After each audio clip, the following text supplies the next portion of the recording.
Ya, bismillahirrahmanirrahim. Assalamualaikum warahmatullahi wabarakatuh. Nah, Ustaz di sini eh, mau membuat rangkuman lagi ya di cetrek-cetrek edisi selanjutnya dengan pulpen baru, yey. Nah, di edisi kali ini Ustaz bakal ngebahas soal latihan PAS ganjil kelas 8. Oke, langsung aja ya, nggak usah lama-lama. Biar videonya durasinya nggak terlalu lama juga, kita mulai. Oke, bismillahirrahmanirrahim. Nah, buat soal nomor 1 sampai 10 ini adalah soal tentang statistika.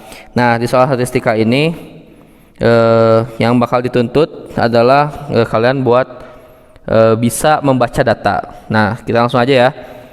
Ini kalau ada seperti biasa, kalau ada kesalahan dalam pengucapan Ustadz ataupun pembahasan, nanti silakan langsung di komen aja.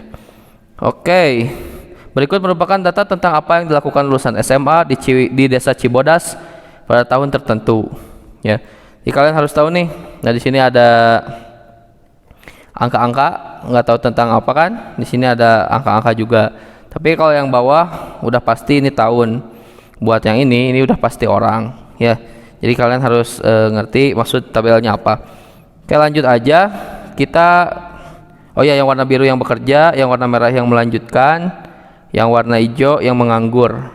Ini di setiap tahunnya beda-beda. Nah, kita langsung aja ke nomor 1. Dari tahun 94 sampai 96, dari sini ke sini, dari semuanya, apa yang paling banyak dilakukan lulusan SMA di Cibodas? Kita lihat aja yang paling tinggi. Nah, berarti yang paling banyak dilakukan lulusan SMA di Cibodas ya itu adalah bekerja. Atau dia paling tinggi semua kan? Ya, ada bekerja. Ini masih gampang ya. Dan nomor 2, dari tahun 94 sampai 96, apa yang paling sedikit dilakukan lulusan SMA di Cibodas? Yang paling sedikit dilakukan ini menganggur ya. Ini udah bisa kelihatan, menganggur. Oke, nomor 3, berapakah selisih lulusan SMA di Desa Cibodas yang melanjutkan dan menganggur di tahun 96? Oke, highlight kita tahun 96, berarti yang ini ya. Nah, setelah itu selisih yang melanjutkan ya, yang melanjutkan tuh yang merah dengan yang menganggur yang hijau. Ya, selisih tinggal dikurang aja ya. 25 dikurangi 15. Jadi sebenarnya kalau selisih itu yang besar kurang yang kecil, nggak mungkin selisih itu negatif. Jadi intinya selisih itu perbedaan ya. Buat nyari gampangnya dikurang. Jawabannya 10. Oke, nomor 4, berapakah selisih lulusan SMA di Desa Cibodas yang bekerja dan menganggur di tahun 94? Oke, tahun 94 highlightnya kita highlight dengan warna yang berbeda. Ini highlightnya tahun 94, berarti ini highlightnya. Yang bekerja dan menganggur, bekerja warna biru, menganggur warna hijau. Selisihnya berapa? Ya udah tinggal 100 dikurangi 25. Itu hasilnya 75. Ke nomor 5, berapakah selisih lulusan SMA di Cibodas yang melanjutkan di tahun 94? Oke. Ini beda tahun nih. Yang melanjutkan di tahun 94 tuh yang ini. Nih. 25 ya. Dengan yang menganggur di tahun 96. Nih yang menganggur tahun 96, 15. Selisihnya berarti langsung 25 dikurangi 15. Jawabannya 10. Oke, nomor 6, berapakah modus lulusan SMA di Cibodas yang menganggur? Kita lihat yang menganggur. Nah, yang paling modus yang paling tinggi aja ya, lihatnya ya. Yang paling tinggi di tahun 94 dengan jumlah orang 25 orang. Nah, lanjut ke soal selanjutnya. Berapakah modus lulusan SMA di Cibodas yang bekerja? Yang bekerja warna biru yang atas, berarti yang paling banyak 120 orang di tahun 95. Gitu ya. Oke, nomor 8, berapakah rata-rata lulusan SMA di Desa Cibodas yang bekerja? Yang bekerja dari tahun 94 sampai 96. Oke, highlightnya rata-rata guys ya. Rata-rata ini kalau misalkan boleh ditulis di sini ya biar gampang. Rata-rata itu cara mencarinya adalah jumlah dibagi banyak. Maksudnya apa? Oke, kita langsung ke soalnya aja. Kayak ini nomor 8, berapakah sih rata-rata lulusan SMA di Cibodas yang bekerja? Yang bekerja itu kan yang warna biru. Ya, oke, tahun 94 ada 100.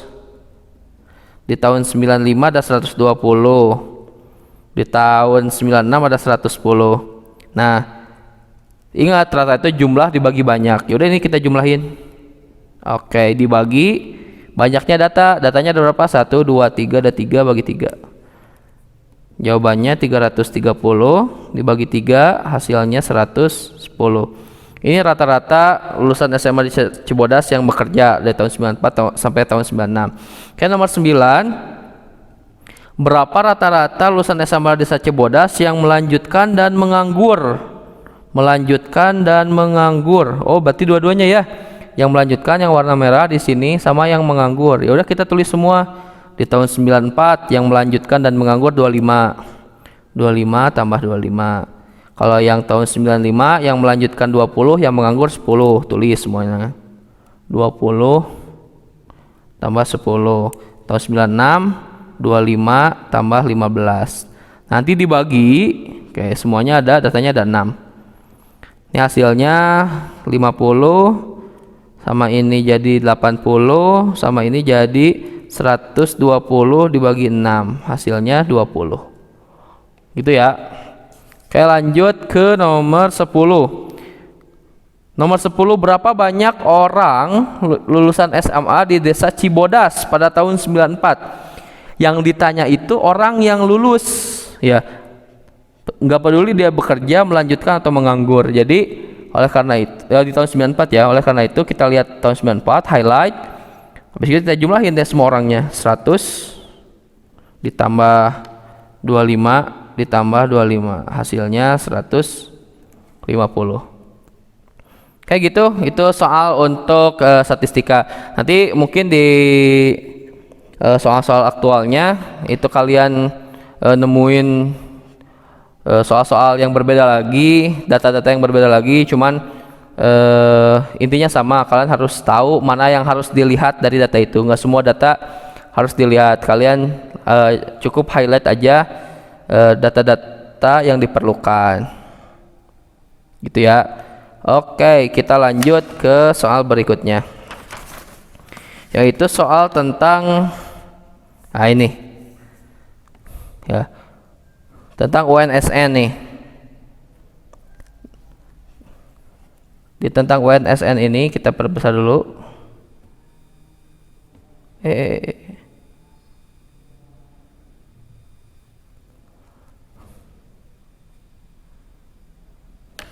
Ya. Oke, kita lanjut ke nomor 11. Lingkari benda yang memiliki pola. Lihat aja benda-benda yang punya pola. Kalau ini kan polos, berarti nggak punya pola. Berarti yang punya pola ini kita lingkarin sama ini, gitu ya. Itu gampang. Oke, nomor 12 ini yang paling penting. Tentukan dua angka selanjutnya dari pola di atas. Min 2, 0, 2, 4. Nambahnya berapa?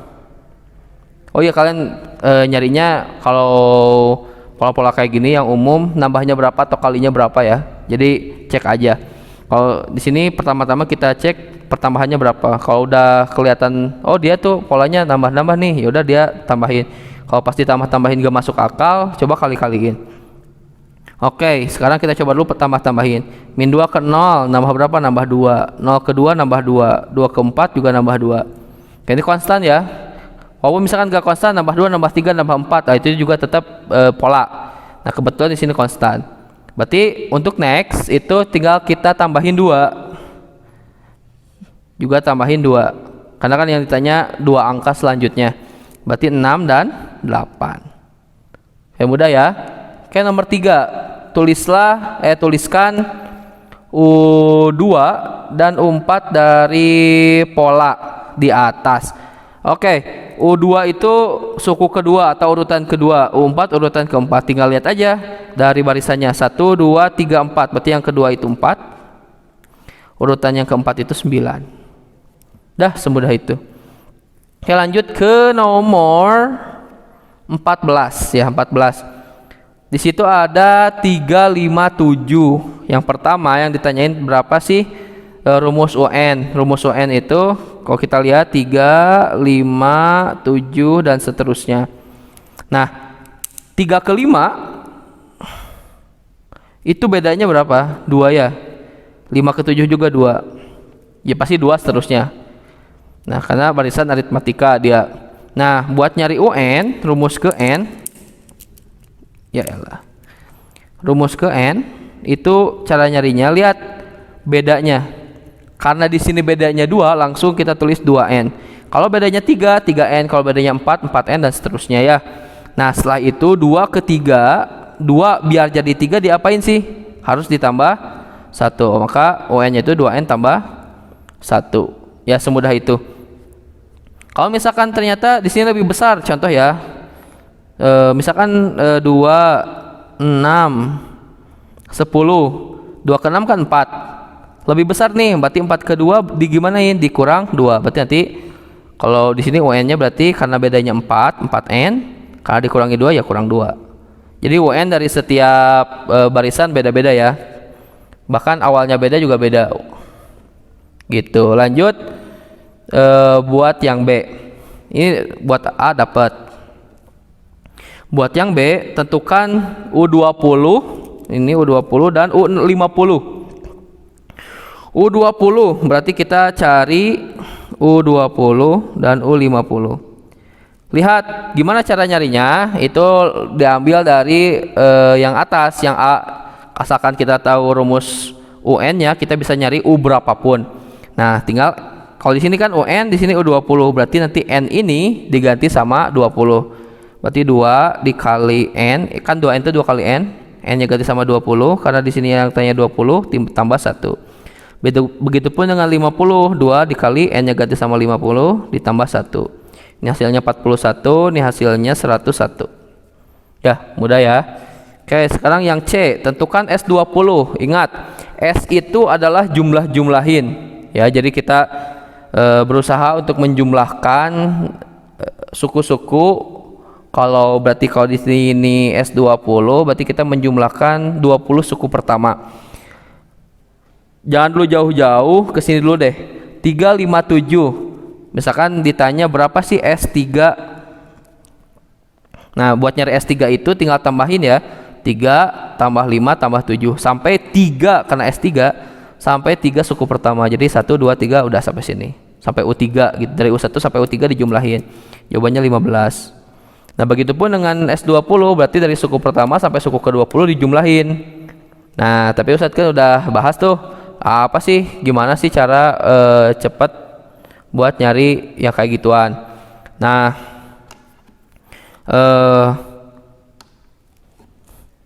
buat cara nyarinya, buat S20, ingat, buat S itu awal ditambah akhir gitu ya. Awal tambah akhir dikali N dibagi 2. Awalnya apa sih? Awalnya itu ya kita lihat dari barisannya, awalnya atau U1-nya itu 3. 3 ditambah akhir. Akhir itu apa? Karena S20 berarti ngejumlahin kan dari 1 sampai suku ke-20. Terakhir berarti suku ke-20 dong. Nah, suku ke-20-nya ini. Jadi 3 tambah 2, 41. Ini suku ke-20-nya. Berapa? Nanti kita jumlahin dulu. Setelah itu N. N itu ya banyaknya data. Karena S20 pasti banyaknya ada 20. 20 dibagi 2. 3 tambah 41, 44. Dikali 20 bagi 2, 10. 44 kali 10, 440. Atau misalkan kalian gak mau nyoret ini sama ini jadi 10, tapi nyoretnya 44 sama 2 nya boleh. Ya, tergantung situasi kondisi. Oke, lanjut ke nomor 15. Nomor 15 itu oke.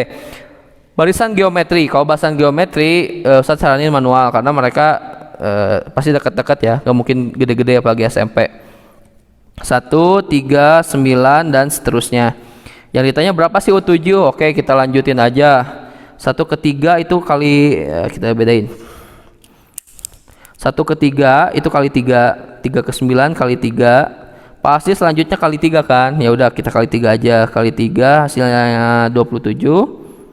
Dikali 3 hasilnya 81. Dikali 3 lagi hasilnya 243. Dikali lagi hasilnya 700 berapa ya? 729. Oke, 729. Nah, kita lihat kan yang ditentukan yang dicari 7. Berarti ya udah 1 2 3 4 5 6 7. Oh udah. Berarti suku ketujuhnya itu 729. Ini adalah U7. Oke, yang B yang ditanyain adalah S7. Gimana cara nyari S7? Ya udah, manual aja jumlahin S7. 1 tambah 3 tambah 9 tambah 27 ditambah 81 ditambah 243 ditambah 729. Nah, kan ngejumlah-jumlahinnya ribet tuh. Ya, kita cari aja yang gampang-gampang kan. 1 sama 9 dulu nih gampang. Jawabannya 10. Habis itu 3 sama 27 nih jawabannya 30. Habis gitu 81 sama 729. Nih jawabannya 800 berapa ya? 810 ya. 810. Sisanya yang ribet cuman 243. Yaudah yang ini yang gampang nih. Kalau kita jumlahin hasilnya 850 ditambah 243. Ini jawabannya 1093. Itu untuk mempermudahkan penghitungan aja sih. Jadi sebenarnya nggak wajib-wajib amat.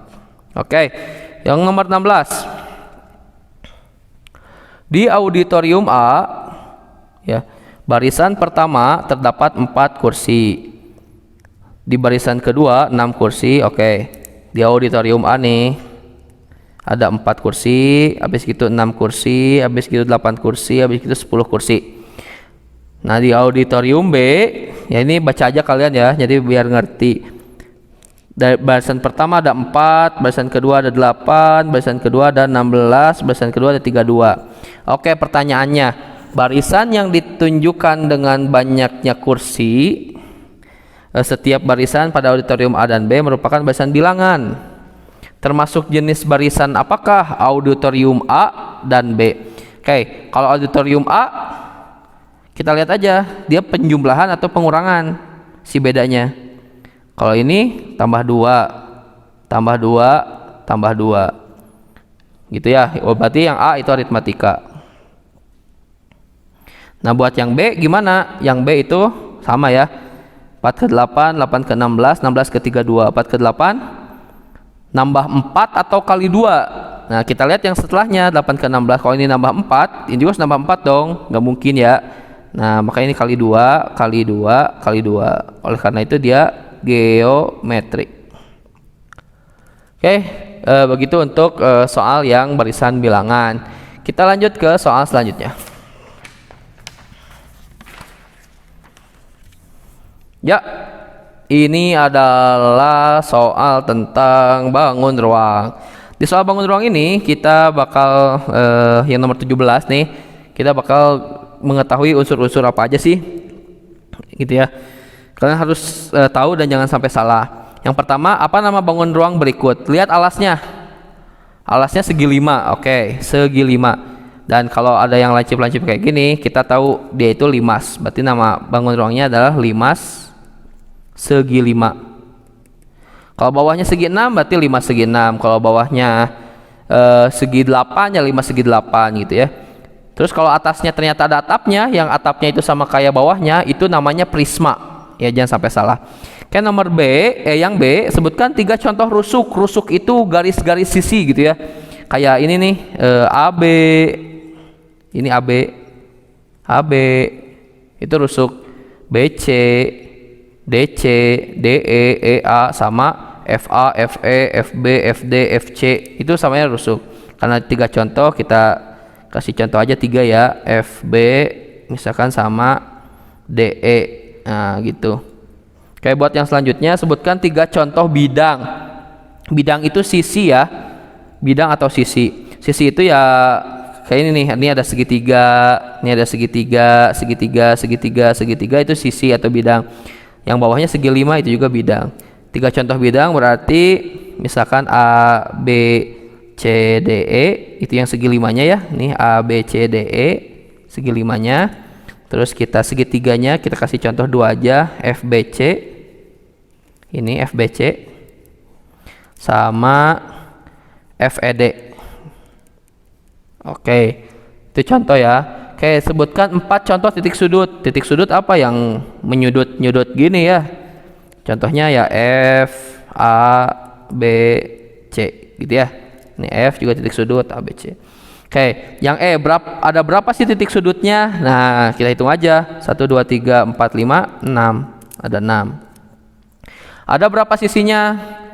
Alas 1, segitiganya ada 1 2 3 4 5. Ada 6 juga sisinya.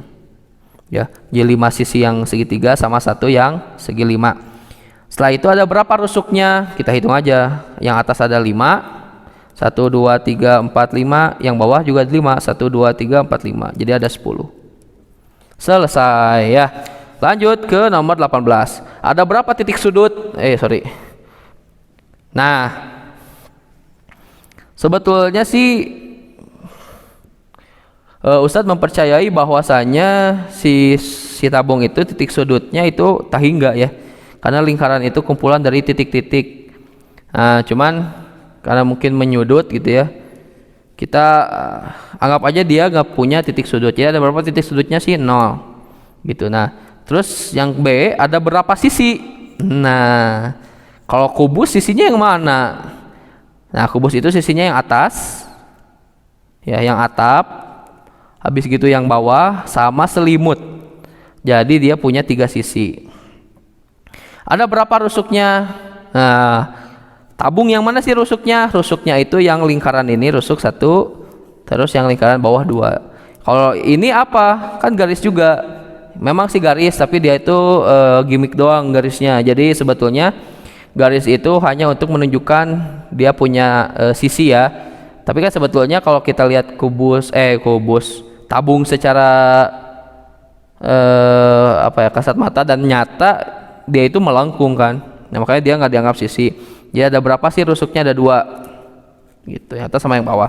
Lanjut ke nomor 19. Pertanyaannya ada berapa titik sudut? 1 nih, yang ini yang atas. Yang bawahnya ada nggak ada, orang dia lingkaran. Ada berapa sisi? Sisinya ada 2. 1 yang lingkaran yang bawah, satunya lagi selimut kerucutnya. Yang ketiga ada berapa rusuk?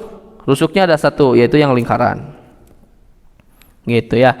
Lanjut ke nomor 20. Tentukan A 3 contoh diagonal sisi. Oh ya, ini tipe ya, bukan diagonal bidang yang B, tapi diagonal ruang ya, ini tipe. Nah, lanjut. 3 contoh diagonal sisi. Nah, diagonal sisi atau bidang ya nanti bahasanya. Nah, sisi itu kan yang kulit-kulitnya tuh. Nah, setiap kulitnya itu punya diagonal. Kulit itu yang mana sih? Yang atas, yang bawah, yang depan, yang belakang, yang kanan, yang kiri. Nah, setiap sisi punya diagonal 2 kalau buat balok ya.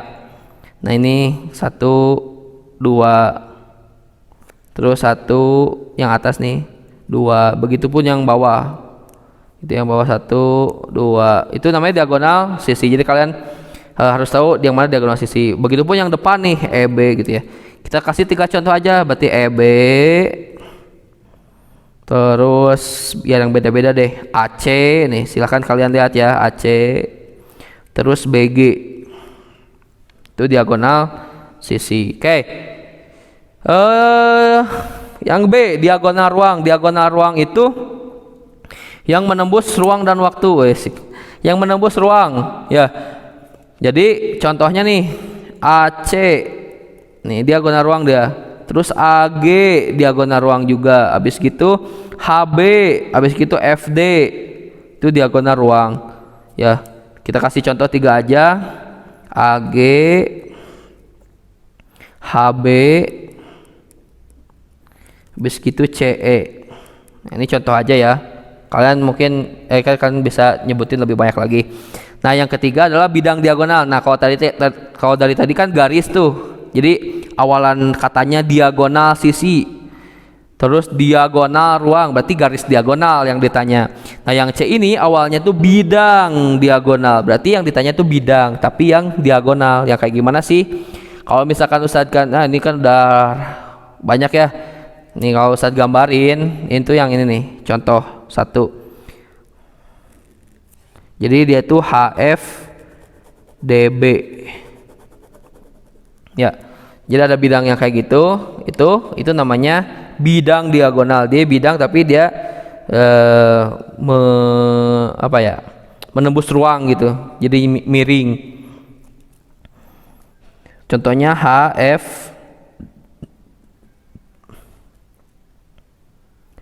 HFBD. Lalu contoh yang lainnya yang bidang diagonal juga EHCB. Coba kalian perhatikan EHCB. Yang ini nih. Kalau kalian bentuk sendiri kalian bisa ngebayangin tuh EHCB yang mana.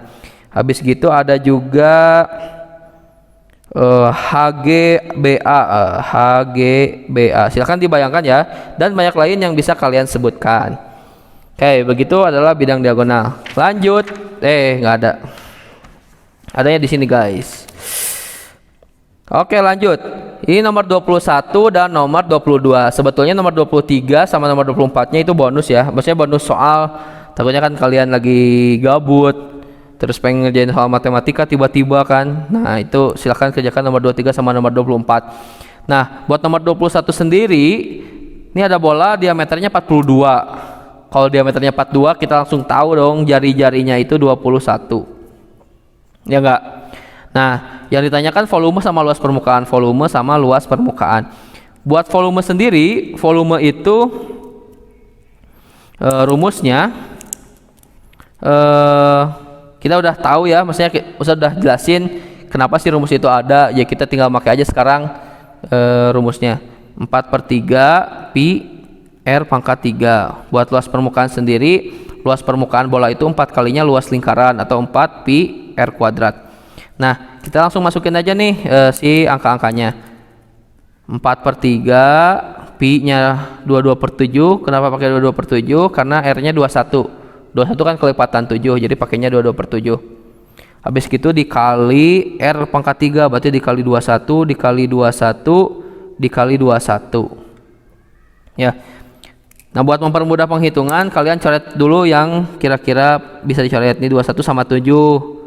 Ya, hasilnya kan 3.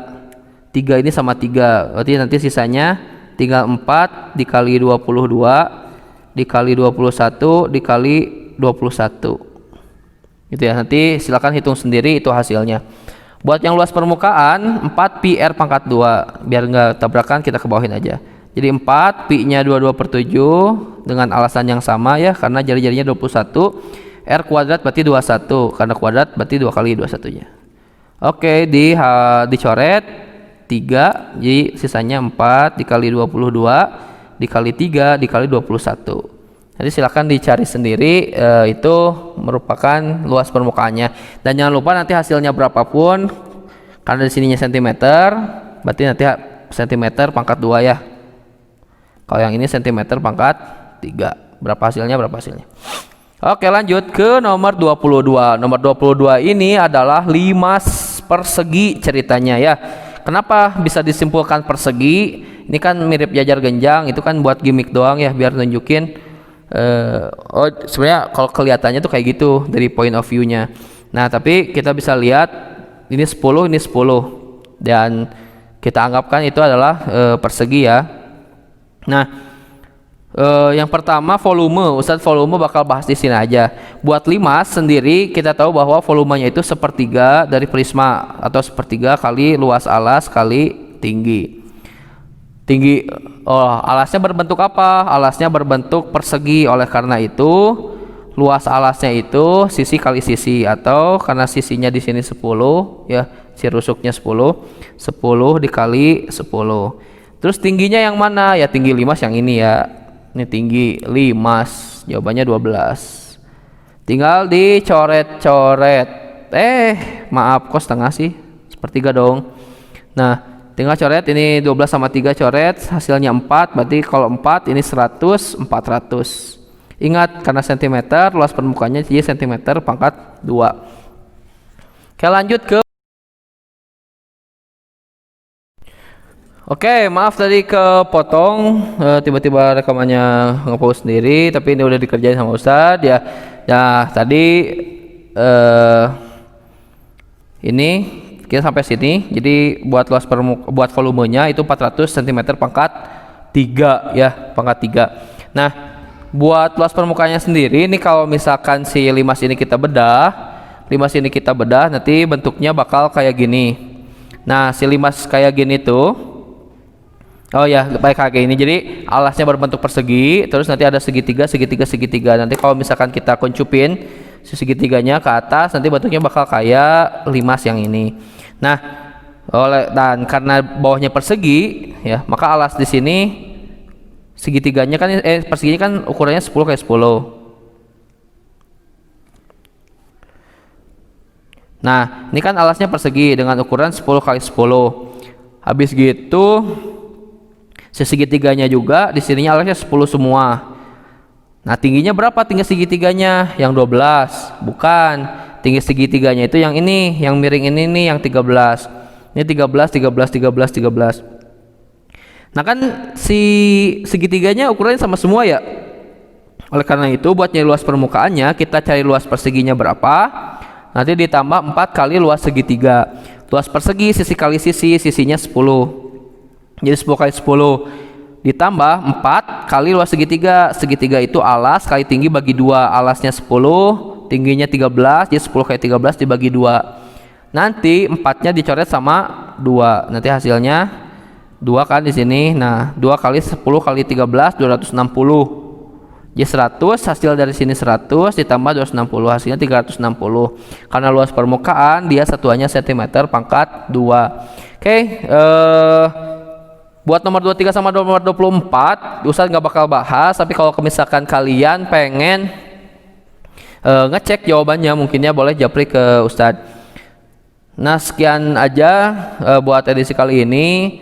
Silahkan buat berkreasi ya, nanti berjuang di UAS nanti. Lalu jangan lupa buat dicoba latihannya, atau misalkan kalian udah lihat ini terus pengen dicoba dulu sendiri tanpa lihat ini, boleh ya, nanti soalnya kan udah ada di Google Classroom. Oke, gitu aja buat yang di kali ini. Terima kasih udah nonton. Maaf kalau banyak burik-burik. Ini baru pertama kali lagi nih syuting cetrek-cetrek setelah sekian lama. Kalau ada pertanyaan ataupun ada sanggahan, kalau pertanyaan boleh WhatsApp ke Ustadz. Kalau misalkan ada kesalahan di video Ustadz ataupun ada sanggahan, silahkan di komentar aja biar orang lain yang nonton videonya juga bisa tahu, oh ini ada kesalahan nih, oh udah dibenerin nih sama siapa gitu ya. Jadi silakan aja di komen. Terima kasih. Assalamualaikum warahmatullahi wabarakatuh.